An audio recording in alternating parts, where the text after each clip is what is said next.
তেল ছাড়া শুধুমাত্র জল দিয়ে কীভাবে এই নরম তুলতুলে আলু কুলচা তৈরি করেছি তার রেসিপি তোমাদের সাথে আজ শেয়ার করতে এলাম। চলো তাহলে দেখে নাও কীভাবে তৈরি করেছি। তার জন্যে লাগবে ময়দা, লাগবে স্বাদ অনুসারে লবণ, চিনি আর 4 চামচ টক দই।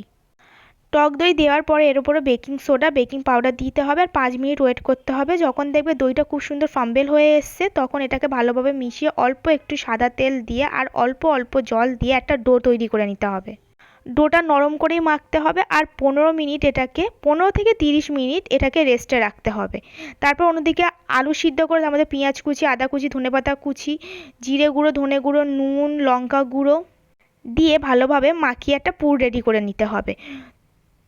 আধা ঘন্টা পর যখন দেখবে ডোটা খুব সুন্দরভাবে রেডি হয়ে গিয়েছে তখন ডো থেকে ছোট ছোট লেচি কেটে নিয়ে তার মধ্যে যে আলুর পুরটা রেডি করে রাখা হয়েছিল সেই আলুর পুরটা দিয়ে চারিদিক ভালোভাবে আটকে দিয়ে সামান্য পরিমাণে ময়দা দিয়ে এটাকে বেলে নিতে হবে। এটাকে লম্বাভাবেই বেলতে হবে আর একটু মোটা করে বেলতে হবে। তারপর ওপর দিয়ে দিতে হবে কালো জিরে, সাদা তিল আর ধনেপাতা কুচি দিয়ে ভালোভাবে আবার একটু বেলে নিতে হবে।